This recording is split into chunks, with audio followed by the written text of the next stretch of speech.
ನಮಸ್ತೆ sir, welcome to Instagram university sir. ನಿಮ್ಮ ಮಕ್ಕಳು ಏನಾದ್ರೂ ಸೇರಿಸಬೇಕು ಅಂದ್ರೆ 10th PU ಡಿಗ್ರಿ ಮೂರಲ್ಲಿ ಯಾವ್ದಾದ್ರು ಒಂದ್ರಲ್ಲಿ ಫೇಲ್ ಆಗಿರ್ಬೇಕು ಸರ್, ಇಲ್ಲ ಓದೋದನ್ನ ಅರ್ಧಕ್ಕೆ ಬಿಟ್ಬಿಟ್ಟಿರ್ಬೇಕು ಸರ್. ನಿಮ್ಮ ಮಕ್ಕಳು ಏನಾದ್ರು ನೋಡಕ್ ಚೆನ್ನಾಗಿದ್ರೆ ಡ್ಯಾನ್ಸಿಂಗ್ ವಿಡಿಯೋಸ್ ಮತ್ತೆ ಲಿಪ್ಸಿಂಗ್ ವಿಡಿಯೋಸ್ ಸರ್, ಚೆನ್ನಾಗಿಲ್ಲ ಅಂತ ಅಂದ್ರೆ ಕಂಟೆಂಟ್ ವಿಡಿಯೋಸ್ ಮತ್ತೆ ಕುಕಿಂಗ್ ವಿಡಿಯೋಸ್ ಸರ್. ಚೆನ್ನಾಗಿದ್ದಾಳೆ ಆದ್ರೆ ಸ್ವಲ್ಪ ಚೆಂಗ್ಲಂಗ್ ಆಡ್ತಾಳೆ ಅಂದ್ರೆ get ready with me sir. ಮೀಶೋದಲ್ಲಿ ಬಟ್ಟೆನ ಬುಕ್ ಮಾಡ್ಕೋಬೇಕು, ಶೋ ಕೊಡಬೇಕು ಮತ್ತೆ ಬಟ್ಟೆನ ಬೇಗ ರಿಟರ್ನ್ ಮಾಡ್ಬಿಡ್ಬೇಕು ಸರ್.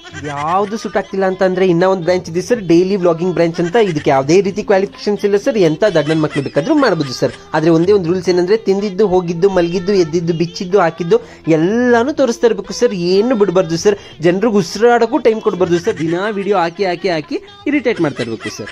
ಇದು ಸೂಟ್ ಆಗಿಲ್ಲ ಅಂತಂದ್ರೆ ಇನ್ನೊಂದು ಬ್ರಾಂಚ್ ಇದೆ ಸರ್, ರೋಸ್ಟಿಂಗ್ ಬ್ರಾಂಚ್ ಅಂತ. ಇಲ್ಲೇನು ಟ್ಯಾಲೆಂಟ್ ಇಲ್ದಿರೋರು ಅಲ್ಲೋಗಿ ಸೇರ್ಕೊಂತಾರೆ ಸರ್. ಬೇರೆಯವ್ರು ಮಾಡಿರೋ ವಿಡಿಯೋಸ್ನ ತಗೊಂಡು ಅವ್ರನ್ನ ಆಡ್ಕೊಂಡು ಫಾಲೋವರ್ಸ್ನ ಜಾಸ್ತಿ ಮಾಡ್ಕೊಂಡು ನಾನು ಇನ್ಫ್ಲುಯೆನ್ಸರ್ ಅಂತ ಪೋಸ್ಟ್ ಕೊಡ್ಬೋದು ಸರ್.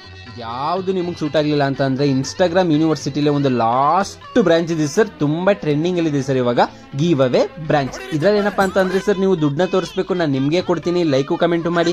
ಫೋನ್ ನ ತೋರಿಸ್ಬೇಕು, ನಾನು ನಿಮ್ಗೆ ಕೊಡ್ತೀನಿ, ಫಾಲೋ ಮತ್ತೆ ಶೇರ್ ನ ಮಾಡಿ ಅನ್ಬೇಕು ಸರ್. ದಡ್ಡನ ಮಕ್ಳು ಎಲ್ಲ ಅದನ್ನ ಮಾಡ್ತಾರೆ ಸರ್. ಆಗ ನಿಮ್ಗೆ ಫಾಲೋವರ್ಸ್ ತುಂಬಾ ಇನ್ಕ್ರೀಸ್ ಆಗ್ತಾರೆ ಸರ್. ನಿಮ್ಮ ಮನೆಯವರು ನಿಮ್ಮ ಫ್ರೆಂಡ್ಸ್ ಎಲ್ಲ ಏನೋ ಇಷ್ಟೊಂದು ಫಾಲೋವರ್ಸ್ ಗಳಿಸ್ಬಿಟ್ಟಿದ್ಯಾ, ತುಂಬಾ ಫೇಮಸ್ ಆಗ್ಬಿಟ್ಟಿದ್ಯಾ ಕಣ ನೀನು ಅಂತ ಹೇಳ್ತಾರೆ ಸರ್. ಕರ್ನಾಟಕದಲ್ಲಿ ಇಷ್ಟು ಬ್ರಾಂಚಸ್ ಮಾತ್ರ ಅವೈಲೇಬಲ್ ಇದೆ ಸರ್. ಹೇಳಿ ಸರ್, ನಿಮ್ನ ಯಾವ ಬ್ರಾಂಚ್ಗೆ ಸೇರಿಸ್ಕೊಳ್ಳಿ?